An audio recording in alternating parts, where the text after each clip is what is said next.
Hey, welcome back to another episode of Monster Reviews Marvel Now. It's been a while. This is going to be my first Monster Now review I've done in quite some time. Finally finding some time to read some Marvel, and I really wanted to, because I've been enjoying Thanos Rising, I really wanted to get into and read Nova and Guardians of the Galaxy. I've read a little bit of Guardians of the Galaxy, and I've just read the first 5 issues of Nova, and so I wanted to talk about it. Now, Nova is a book by Jeff Loeb, who's the writer on the first 5 issues. I don't know. I've heard that he's not going to carry on to issue 6, possibly, but Ed McGuinness is the penciler. It's pretty good. It's pretty solid. It's a fun space adventure book. I just get it out of the way right away. I don't connect with the protagonist, the kid.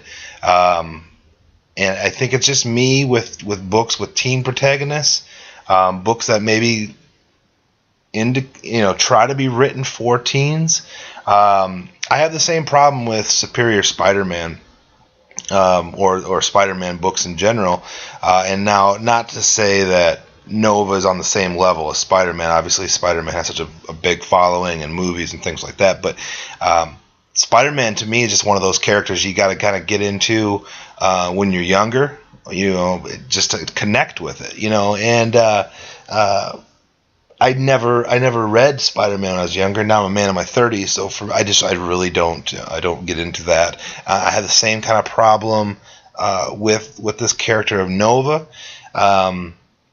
I think the costume looks obviously more appropriate on the young boy as opposed to his father, when his father is telling him the stories of him being this corpse member or core member of Nova, the Novas. And so it's kind of got a real kind of youth feel to it. The book's got a lot of youth type jokes and teen drama situations, at least with the boy in the school and stuff like that. So, but regardless of not connecting to it, it doesn't mean I don't appreciate it. It's still I thought it was a really well written story. It was interesting. It was entertainment. It's kind of a real light, fun read. It was kind of like a real popcorn type, movie or something, And I could see how this can be a movie. I could see how Guardians of the Galaxy could be made a movie with what little I've read. So this whole cosmic universe of what Marvel's doing with this, very cinematic when you read this story. So. And everybody, should be able to appreciate the whole concept of not wanting to be like your parents, not wanting to grow up like your parents. And now this teenage boy, he really doesn't want to be like his father, because his father, he perceives himself to have this former life as some space traveler, space cop. And this kid is, he's really embarrassed about his dad. But then, of course, something happens, and everything then falls into this the protagonist's lap. This young man who has to take on the helm of his father.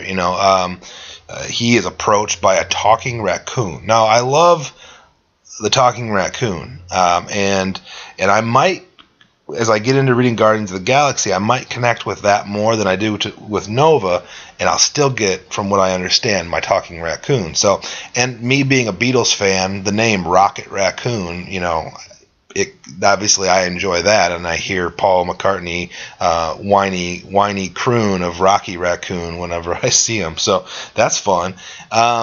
Things in this story as it gets going, obviously the action builds, and then there's space fighting and things like that, and there's some funny moments with the raccoon and Gamora, who's usually side by side with the raccoon.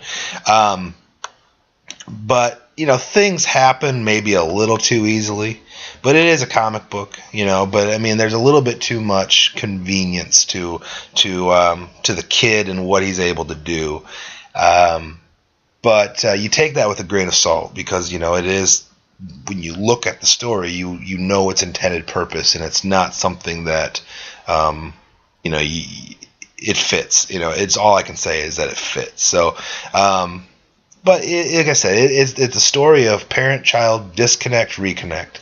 It's a story of betrayal and a story of vengeance, but it's also an entertaining read, and it's a real easy read. It's light, it's fun, and regardless of my disconnecting with the protagonist in the story, I'm still able to enjoy it, which is kind of shocking to me because I'm not a Jeff Loeb fan. So, I mean, I guess I went into this. I've been hearing a lot of people say a lot of good things about Nova. People are reading it, but typically these are people that are much younger than me. But I was leery because I'm not a Jeff Loeb fan. Now, don't get me wrong, Jeff Loeb Batman is some of my favorite Batman, but I just have this thing where if Jeff Loeb is not writing Batman, I tend to really not like it. You know, I tend to actually almost just kind of loathe it. And this I did not loathe. I enjoyed it. I'm looking forward to reading Guardians of the Galaxy. I read the .1. I thought it was awesome. I thought the art was great. So if Guardians of the Galaxy is anything like .1, Guardians of the Galaxy, then I'm going to be in for a real fun ride with that. But no, Nova, Jeff Loeb's Nova, good. The art was great. I'm enjoying this cosmic universe of Marvel with what I've read. So I know I need to catch up on Iron Man. I've read the God Killer arc with Iron Man. I thought that was cool. I can see where this is kind of going in a tie-in, and the .1 kind of tie with Iron Man. I'm current on Thanos Rising. I found that to be a great read by Jason Aaron, and so now I've got Nova. Now I'm going to start with Guardians of the Galaxy, so look for a review on that coming real soon. So all right, thanks for watching, and I'll see you guys next time.